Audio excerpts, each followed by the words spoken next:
On va voir. Après, on va voir. Ce qu'on voit aujourd'hui, oui, c'est quoi? C'est la situation du moment. L'actualité très fournie. Mais l'économie, c'est important. Parce que l'économie, c'est les poumons. Ce sont les poumons. Alors, dans l'attente de la décision du FMI, c'est-à-dire le débat là, FMI. Et c'est important. Parce que l'argent n'aime pas le bruit. Du tout. Khalis beaucoup de choses. Ouais, Khalis merde. Merde kay. Ah! Ouais, Khalis merde. Yobo qui regarde texte bien lambe posi. Torop sax. Sentir ben lias. Wou so xol des sedd. Wallahi. Stress. Day dindi stress. Le Sénégal cherche 300 milliards. 300 milliards. Nos euros obligations chutent de 1,8%. C'est ce qu'on peut qualifier de conséquences. De conséquences. Parce que chaque chose, il y a des conséquences. Des conséquences. Alors, les partenaires financiers dans l'expectative. Parce que l'économie, c'est avec les partenaires financiers. Bien sûr. Avec le secteur privé. C'est tout le monde. Hein? Bon, tu sais, les grosses pointures de ton secteur privé, tu les mets en prison. Ah, vraiment. Et après, tu vas chercher de la demander au Boudou. Paradoxe. Hein? Paradoxe. Tu prends, bon, pour une raison ou pour une autre. Mais après, tu te tournes là-bas pour dire ceux qui restent au niveau de la sous-région. Voilà. Une perte de 1,8% ce mois-ci faisant du pays le seul en Afrique à afficher un rendement négatif. Les conséquences. Tout compte fait, le Sénégal cherche 300 milliards. 300 milliards. Et ce n'est pas une première fois. 300 milliards. Alors, on reste avec Tribune. On nous dit, montée du stock de la dette. Attention. Parce que là aussi, c'est un autre indicateur. Vous savez, l'économie, ce n'est pas du listikhar. Non, non, du tout. Ou bien, en hébreu, là, c'est pas ça. L'économie, c'est du réel. Réel. C'est pas une histoire de listikhar ou le kori. Non, non. C'est clair. C'est-à-dire, tu perds, tu perds. Tu gagnes, tu gagnes. Il n'y a pas à dire, il y a le barde. Non, non, du tout. Non, non, non. Rien d'aléatoire. Quand on est croyant, on ne peut que dire ça. Mais, vous avez le gouverneur de la BCAO qui appelle à la vigilance. Le stock de la dette, attention. Et on nous dit souvent, un homme averti en vaut de... C'est un peu dans le cas un peu des avis médicaux par rapport à Farbangom. Et là, c'est un homme averti en vaut 2. Un homme averti 2 fois en vaut 4. Attention. Alors, on reste avec Tribune Quotidienne. 4 mois après le deadline de Sonko, rien. Par rapport à quoi? Par rapport à la suppression et la fusion des agences. Parce que aussi c'était une promesse forte. Il faut toujours rappeler. Et les promesses, la promesse c'est une dette. Et aujourd'hui, la situation n'a absolument pas changé. Encore une Tribune Quotidienne nous dit affaire Amadou Sall. En tout cas, la mayonnaise est en train de prendre. Amadou Macky Sall. Amadou Macky Sall. Alors, Ibrahima Ba. C'est qui? Fils de l'ancien premier ministre Amadou Ba, arrêté. Non, non, affaire de fils de l'heure.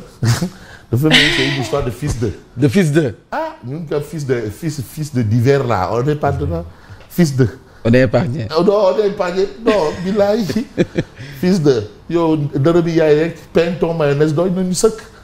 Ou le ponche. Ouais, ce que les Ivoiriens appellent café baoulé. Café baoulé. Ouais, moi ponche. Café baoulé.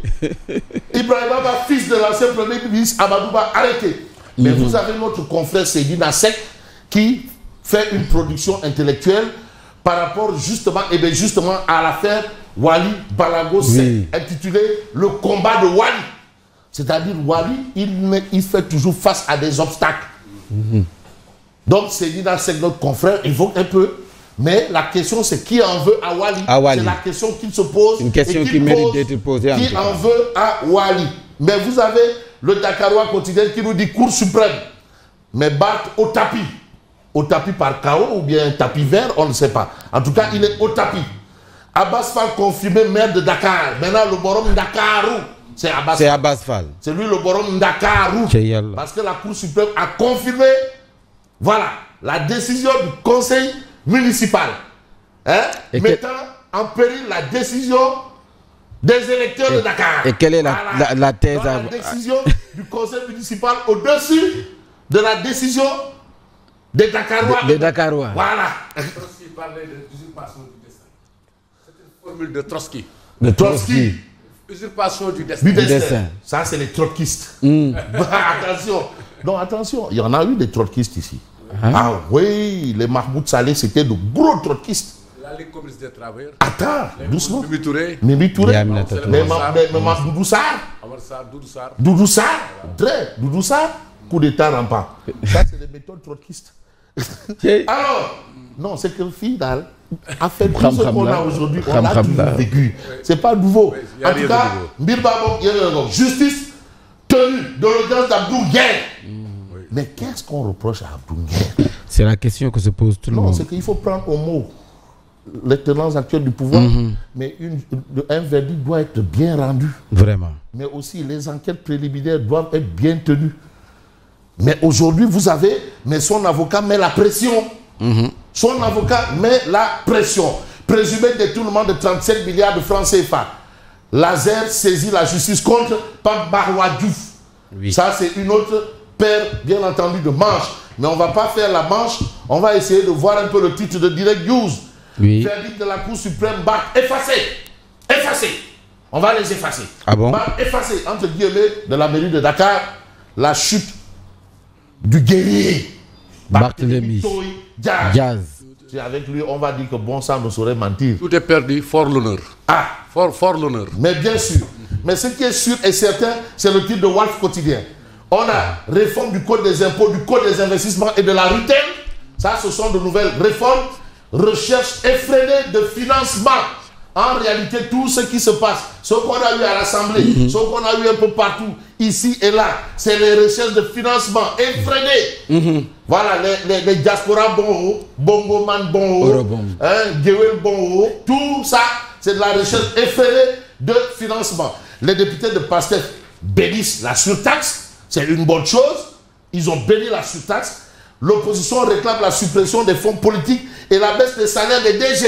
Ça, on l'a déjà entendu. Vraiment. Et malheureusement, en politique, les promesses n'engagent que ceux qui croient. Comme là, tu dis, c'est une base à Bourkhane 6 à 9. Si c'est une bonne c'est une base à Bourkhane, il dit, ouais, bref, n'est-ce pas, Yacine? Vous avez dit que Bonjour à vous, Yacine. Non, ça c'est le théorème Marie-Théouriane. Il dit, quand quelqu'un devient ministre, s'il devient riche en étant ministre, c'est parce que c'est un voleur. Le professeur Maritain. Le professeur titulaire, c'est son théorème. Il y a 3 théorèmes. Pythagore, Thalès et Marie-Théouriane. Donc il y a un 3e théorème. Et en plus, théorème Maritain. Et face à son adversaire politique direct, il lui a dit mais que ce dernier jure la main sur le Coran qu'il n'a jamais volé. Non, il faut aussi comprendre que les Marie-Théo là, ils ont fait la clandestinité. Hein. Ah bon? Ah oui! Ils ont fait la clandestinité, le PAI. Attends, je parle sous le contrôle de Mankeur Ndiaye. Bref, alors, l'opposition réclame la suppression des fonds politiques et la baisse des salaires des DG. L'AFP dénonce une pression fiscale. L'AFP une pression fiscale, mais déraisonnable. Parce que quand même, si c'est déraisonnable, donc on va parler de répression fiscale. Je ne sais pas si l'expression est consacrée. Répression fiscale.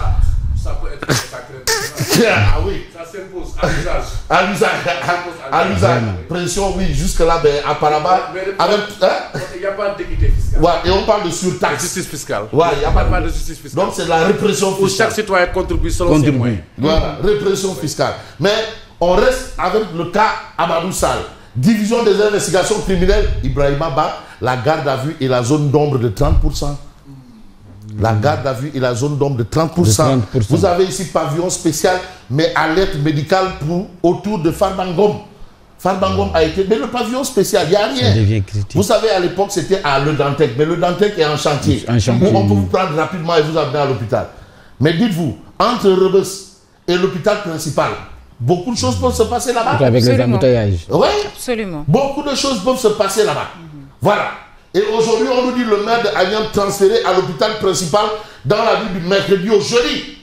Les ennuis commencent. Un homme averti en vaut 2. Et là, c'est 2 hommes avertis en vaut 4. Parce qu'il y a d'abord un premier avis, deuxième avis. Ben, d'un collège de professeurs, dont un médecin, dont 2 médecins militaires. Bon, mais bref, de toutes les façons, la situation est là. Et regardez un peu cette situation.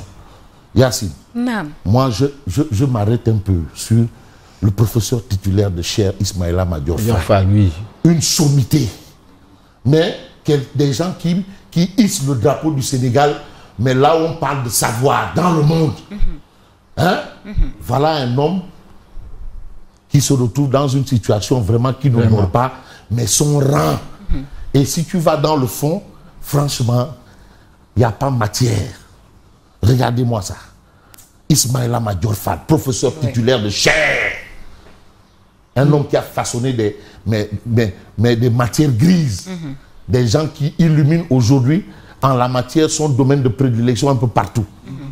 Non, mais lui-moi vraiment, non, comme le disait l'autre, c'est vraiment Souldanan. Mais pourquoi lui veut Souldanan? En tout cas. Mais c'est des gens dont on a besoin pour... Mais oui, c'est dans ce domaine que le Sénégal a toujours excellé. Et ces gens demeurent dans ça, le professeur titulaire. Ismaïla Madior Fall. De Cheikh. Hein? Qui est membre qui est à la tête de commission au CAMES. CAMES. Oui. Non, je crois que les professeurs... Moi, j'ai envie de voir la réaction des intellectuels à des universitaires. Des universitaires, oui. Mais malheureusement, où sont ces 40 ou bien ces 200 universitaires-là qui avaient souvent pour habitude de prendre position sur un certain nombre de choses. Finalement, les masques tombent aussi quelque part. Vraiment, Ismaïla Madior Fall, non, Danan. Et il le vit dignement. Dignement. C'est vrai, hein? Non. Bref, bon. Ça, c'est ma part. Mais d'autre part, vous avez ici le journal Enquête. Karim Wade, Amadou Sall, mais la malédiction des héritiers. Des héritiers. Fils de Dieu. Enquête d'Al. J'ai eu une bonne toile. Si, taille. Mon Seigneur. Mon copain, il est retourné. Il est retourné aux affaires. Le gay, l'homme des heures de crime est retourné aux affaires. Bon, bref, la malédiction des héritiers. Ça, c'est le titre, bien entendu, de Enquête. Mais on va voir l'info quotidien. Affaire scientifique, la DIC met la main sur Ibrahima Ba. Ibrahima Ba. Mais Aliou Mbaïnder, que nous saluons, Aliou Mbaïnder. C'est plus une der boy. C'est der grand code. Der grand. C'est immense aussi. Non, pourquoi tu ne chantes plus pour moi, Loukheu? C'était juste pour l'encourager. Alors bref, vous avez cette actualité. On voit l'actualité de l'As quotidien qui aura peut-être ou peut-être poussera plus d'un à dire mais Allah ou Wahidoun Boutouti. Hein?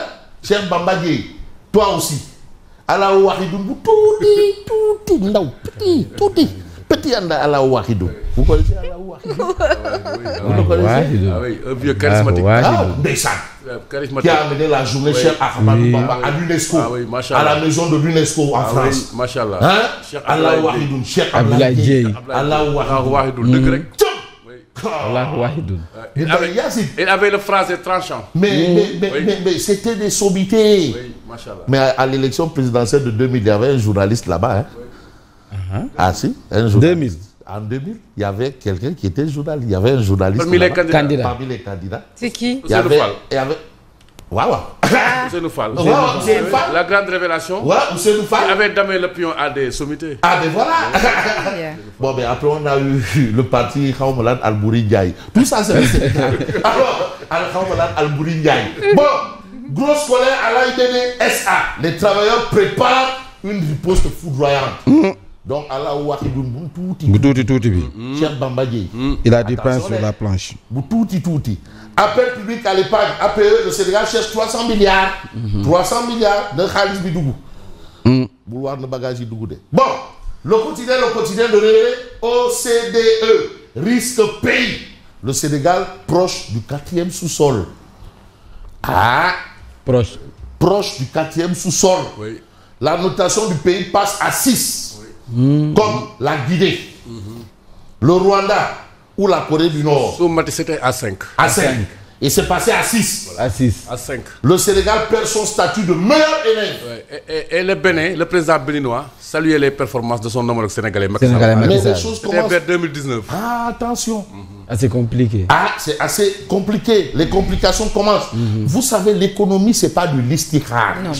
Ce n'est pas des coris. Ce n'est pas des versets ni des chapitres. C'est du concret et du réel. Où tu gagnes, où tu perds. Il y a pas de... Il y a le barde là-bas. L'économie. C'est pas du poker. C'est pas du poker. C'est pas du poker ni du poker menteur.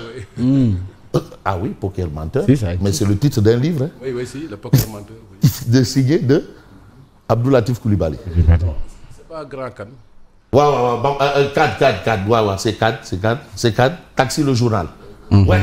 Alors, le Sénégal proche du 4e sous-sol, la dotation du pays passe à 6, comme la Guinée, le Rwanda ou la Corée du Nord. On ne va pas perdre le Nord quand même, on va s'intéresser à Oumar Diakité. Odia, État taxe. Odia nous a créé un nouvel État, État taxe. Non, là, on a un État taxe. Hein? C'est ça.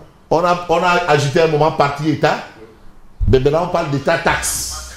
État taxe pour une surtaxe sur les bouillons et produits de dépigmentation. Hein? Ça, c'est Thérèse Faye. Okay. Mais 13, qu'est-ce qu'elle a contre nous? Voilà les mamans. Hein? Gargote, Actube, Safsafal et Barthélémy Diaz est dans la gargote. Là-bas. Donc, pour un bouillon, qui dans le fait venir amener une code. Qui? Fille Non, qui? De fait venir qui? Mon dos qui table de 18 millions. De mon monde là. Mon dos qui table de 18 millions. Du bon. Et vous avez ici Moussa Boukar Thiam. C'est pas ce Diop Fall qui est là à côté là. Est-ce que c'est Diop Fall? En tout cas, on parle désormais d'État taxe. C'est elle. Merci et bonne continuation.